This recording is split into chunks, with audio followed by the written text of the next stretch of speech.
இந்த ப்ராப்ளம் நம்ம என்ன கொடுத்துருக்காங்கன்னு பார்த்தீங்கன்னா மிக்சர் ஆஃப் வந்து பார்த்தீங்கன்னா 1.57 மோல் ஆஃப் வந்து N2, 1.92 ஸ்மால்ஸ் ஆஃப் வந்து ஹைட்ரஜன் அண்ட் 8.13 மோல் ஆஃப் வந்து ammonia is introduce in the 20 litre reaction vessel வந்து கொடுத்துருக்காங்க. அப்போ நம்ம என்ன பண்ணுறாங்கன்னு பார்த்தீங்கன்னா ஒரு ரியாக்ஷன் வெசலில் மூணுமே ஆட் பண்ணுறாங்க, நைட்ரஜனையும் ஆட் பண்ணுறாங்க, ஹைட்ரஜனையும் ஆட் பண்ணுறாங்க, அமோனியாவையும் நமக்கு வந்து ஆட் பண்ணுறாங்க, மூணுமே நமக்கு வந்து ஆட் பண்ணுறாங்க. ஓகேவா? அப்போ அந்த மூணு வந்து பார்த்தீங்கன்னா எத்தனை மோல்னு சொல்லிட்டு இங்கே வந்து மென்ஷன் பண்ணிக்கிறாங்க. அப்புறம் அந்த ஈக்குவேஷனுக்கான கேசி வேல்யூ வந்து கொடுத்துருக்காங்க. அப்போ what is the KC value? KC which is equal to 1.7 into 10 to the power of 2 வந்து கொடுத்துருக்காங்க. அப்போ வாட் இஸ் த மீனிங்? அப்போ கேசி வந்து நமக்கு வந்து இவ்வளோ இருக்குது அப்படின்னா அது என்ன பார்த்தீங்கன்னா பர்டிகுலர் அமௌண்ட் ஆஃப் ப்ராடக்ட் தான் நமக்கு வந்து இருக்கும். அப்போ நமக்கு வந்து ஈக்குவேஷன் என்ன கொடுத்துருக்காங்க?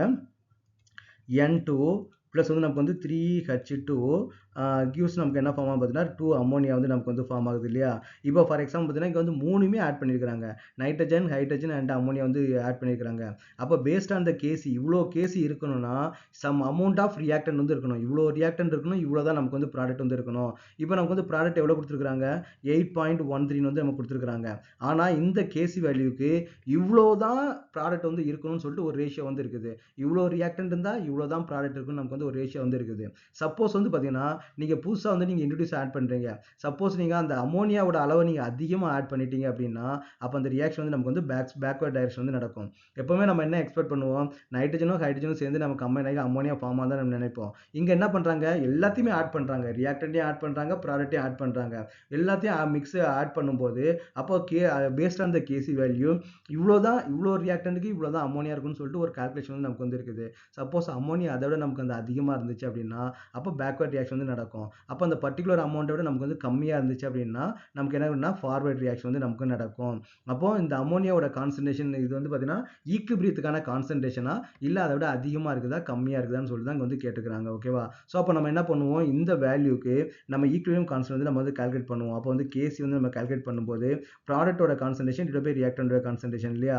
அப்போ வந்து பார்த்தீங்கன்னா அமோனியா த ஹோல் பவர் 2, ஏன்னா இங்கே கோஎஃபிஷியன்ட் நமக்கு என்ன இருக்குது? 2 வந்து இருக்குது. இப்போ எப்பவுமே நான் பார்த்தீங்கன்னா கான்சன்ட்ரேஷன் ஆட் பண்ணும்போது நம்ம வந்து ஸ்கொயர் பிராக்கெட் தான் ஆட் பண்ணுவோம். ஓகேவா? ஸ்கொயர் பிராக்கெட் போட்டால் நமக்கு என்னன்னு பார்த்தீங்கன்னா ஆக்டிவ் மோலார் கான்சன்ட்ரேஷன், அது வந்து கான்சன்ட்ரேஷன் மீனிங். நான் இங்கே சப்போஸ் வந்து நார்மல் பிராக்கெட் போட்டுருந்தேன்னா நீங்கள் வந்து சேஞ்ச் பண்ணிக்கங்க. ஓகேவா? அது அப்படியே பழக்கத்தில் வந்து வருது, பட் ஆனால் இங்கே வந்து ஸ்கொயர் பிராக்கெட் தான் நீங்கள் வந்து யூஸ் பண்ணலாம். ஓகே, நெக்ஸ்ட் என்ன பண்ணுறாங்க பார்த்தீங்கன்னா H2 வந்து போட்டு த ஹோல் பவர் நம்ம என்ன பண்ணால் 3 வந்து நம்ம வந்து யூஸ் பண்ணணும். ஓகே, அப்போ நமக்கு என்ன பண்ணால் அமோனியாவோட கான்சன்ட்ரேஷன் நமக்கு வந்து தேவை. நம்ம கான்சன்ட்ரேஷன் எப்பவுமே நமக்கு என்ன பார்த்தீங்கன்னா பர் லிட்டரில் தான் நம்ம வந்து கொடுப்போம் இல்லையா? ஆனால் இங்கே என்ன பண்ணோம்னா 20 லிட்டர் வெசல் வந்து நமக்கு வந்து கொடுத்துருக்காங்க. அப்போ நம்ம என்ன பண்ணால் பர் லிட்டர் ஒரு லிட்டரில் நமக்கு வந்து எவ்வளோக்கு நம்ம வந்து கால்குலேட் பண்ணணும். அப்போ N2ஓட கான்சன்ட்ரேஷன் நமக்கு எவ்வளோ வரும்? N2ஓட concentration which is equal to 1.57 divide by நமக்கு என்ன வரும்னா 20 வந்து வரும். சில இதில் வந்து என்ன பண்ணுவாங்கன்னா அந்த 1.57 டிவைட் பை 20 நம்ம அப்படியே வச்சுருப்பாங்க. நீங்கள் என்ன பண்ணுங்கன்னா இங்கேயே நீங்கள் வந்து 20ஆல் நீங்கள் வந்து டிவைட் பண்ணிடுங்க. ஓகேவா? டிவைட் பண்ணி பர் லிட்டருக்கு வந்து நீங்கள் கால்குலேட் பண்ணிடுங்க. அப்போ 1.57 டிவைட் பை நமக்கு வந்து 20 போட்டிங்க அப்படின்னா இதோட கான்சன்ட்ரேஷன் நமக்கு எவ்வளோ வருதுன்னா 0.0785 வந்து நமக்கு வந்து வருது. நெக்ஸ்ட் என்ன பண்ணுறாங்க பார்த்தீங்கன்னா ஹைட்ரஜன் கொடுத்துருக்காங்க இல்லையா? அப்போ ஹைட்ரஜனுடைய கான்சன்ட்ரேஷன் வந்து நமக்கு வந்து எவ்வளோ அப்படின்னு பார்த்தீங்கன்னா 1.92 இல்லையா? 1.92 டிவைட் பை நமக்கு என்ன வருது? 20 வந்து வருது, which is equal to 1.92 divide by 20. அப்போ நமக்கு என்ன கிடைக்குது? 0.096 வந்து நமக்கு வந்து கிடைக்குது. அப்போ நெக்ஸ்ட் என்ன பண்ணணும்னா அமோனியாவோட கான்சன்ட்ரேஷன் வந்து எவ்வளோ கிடைக்குது? அமோனியாவோட concentration which is equal to 8.13 divide by 20 which is equal to 8.13 divided by 20. அப்போ நமக்கு என்ன கிடைக்குன்னா 0.4065. அப்போ பர் லிட்டருக்கு வந்து நமக்கு வந்து இவ்வளோ தான் நமக்கு வந்து கிடைக்கும். நம்ம எப்பவுமே ஈக்குவிலிபிரியம் கான்ஸ்டன்ட் வந்து நம்ம என்ன பண்ணுவோம்? பர் லிட்டர் தான் நம்ம வந்து கால்குலேட் பண்ணுவோம். ஓகேவா? ஒரு லிட்டர் நமக்கு எவ்வளோ இருக்குது அப்படின்றத நமக்கு வந்து கான்சன்ட்ரேஷன். அப்போ இங்கே what is the KC which is equal to அமோனியாவோட concentration. What is the concentration of ammonia? 0.4065 the whole power நமக்கு என்ன வருதுன்னா 2 வந்து வருது, டிவைட் பை ரியாக்டண்டோட கான்சன்ட்ரேஷன் நமக்கு என்ன வருது? நைட்ரஜனோட கான்சன்ட்ரேஷன் 0.0785 இன்ட்டு நமக்கு என்ன வருதுன்னா ஹைட்ரஜன் வந்து வருது இல்லையா? ஹைட்ரஜனோட வேல்யூ எவ்வளோ? 0.096 த ஹோல் பவர் நமக்கு என்ன வரும்னா 3 வந்து வரும். அப்போ இந்த வேல்யூலாம் நீங்கள் வந்து வேல்யூலாம் சால்வ் பண்ணுங்க.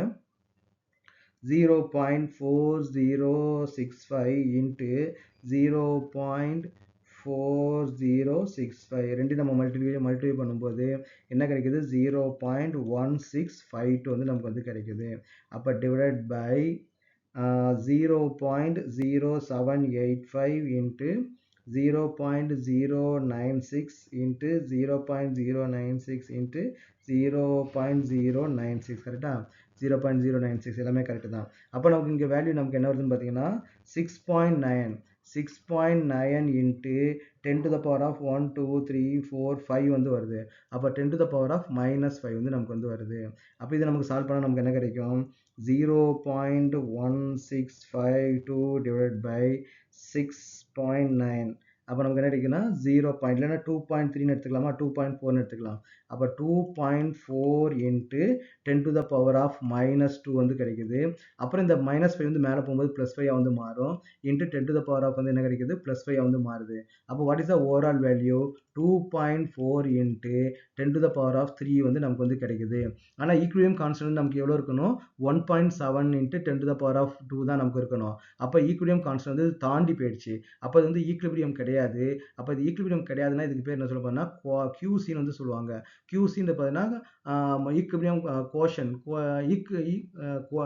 ரியாக்ஷன் கோஷன்ட் வந்து நம்ம சொல்லுவாங்க. ஓகேவா. அப்போ வந்து பார்த்தீங்கன்னா அந்த ரியாக்ஷன் கோஷன் QCன்னு சொல்ல மாட்டாங்க. அது வந்து KCன்னு சொல்ல மாட்டாங்க. ஈக்குவிலிபிரியம் அட்டைன் ஆன கான்சன்ட்ரேஷனை யூஸ் பண்ணாதான் KC. இல்லை அது ஈக்குவிலிபிரியம் அட்டைன் பண்ணதுக்கு முன்னாடியோ இல்லை நமக்கு வேற ஏதோ ஒரு சிச்சுவேஷன் நம்ம வந்து மெஷர் பண்ணோம்னா ரியாக்ஷன் கோஷன்ட் QC தான் நம்ம வந்து சொல்லுவோம். ஓகேவா. அப்போ நமக்கு எப்படி இருக்குது QC வந்து நமக்கு வந்து அதிகமாக வந்து இருக்குது. QC நமக்கு எப்படி இருக்குது அதிகமாக இருக்குது. KC வந்து நமக்கு வந்து கம்மியாக இருக்குது. அப்போ அது ஈக்குவிலிபிரியத்தை தாண்டி நமக்கு வந்து போயிடுச்சு அப்படின்னா அப்போ ரியாக்ஷன் வந்து பார்த்தீங்கன்னா ரிவர்ஸ் ரியாக்ஷன் வந்து நடக்கும். பேக்வேர்ட் ரியாக்ஷன் வந்து நமக்கு வந்து நடக்கும். ஓகே. அப்போ ரியாக்ஷன் நமக்கு எப்படி நடக்கும்னா பேக்வேர்டு வந்து நமக்கு வந்து நடக்கும். அப்போ நமக்கு என்ன ரியாக்ஷன் இங்கே நடந்துட்டு இருக்குது அப்படின்னு பார்த்தீங்கன்னா நைட்ரஜன் வந்து பார்த்தீங்கன்னா நைட்ரஜன் ப்ளஸ் வந்து நமக்கு என்ன ஈக்குவேஷன் 3H2 இல்லையா 3H2 இந்த டைரக்ஷன் வந்து நமக்கு வந்து ரியாக்ஷன் வந்து நடந்துட்டு இருக்குது. அதாவது அமோனியா நைட்ரஜன் அண்ட் ஹைட்ரஜன் வந்து நமக்கு வந்து கன்வெர்ட் ஆகிட்டு இருக்குது. அப்போ நம்ம அந்த ஈக்குவிலிபிரியத்தில் வந்து பார்த்தீங்கன்னா இவ்வளோதான் ப்ராடக்டோட கான்சன்ட்ரேஷன் இருக்குன்னு நமக்கு வந்து ஒரு ரேஷியோ வந்து இருக்குது. அது நமக்கு அங்கே அதிகமாக இருக்குது. அப்போ அதிகமாக இருக்கனால நம்ம என்ன ஆகுன்னு பார்த்தீங்கன்னா அதை குறைக்கிறதுக்காக ரிவர்ஸ் வந்து நமக்கு வந்து ரியாக்ஷன் வந்து நடந்திருக்குது. ஸோ இதான் நமக்கு கொடுத்துருக்காங்க. இதெல்லாம் வந்து பார்த்தீங்கன்னா ஒரு சின்ன சின்ன கான்செப்ட். இந்த கான்செப்ட்லாம் நீங்கள் வந்து அண்டர்ஸ்டாண்ட் பண்ணிகிட்டே வந்தால் தான் பின்னாடி இருக்கக்கூடிய லென்த்தியான கொஸ்டின்லாம் உங்களால் வந்து சால்வ் பண்ண முடியும். ஓகே. அதனால் இதெல்லாம் நீங்கள் வந்து அவாய்ட் பண்ணாதீங்க. எல்லா கொஸ்டினுமே சால்வ் பண்ணுங்கள். உங்கள் சிபிஎஸ்சியில் டிஃபிகல்ட்டிஸில் வந்து கொஞ்சம் கொஞ்சமாக இன்க்ரீஸ் பண்ணிகிட்டே இருக்கிறாங்க.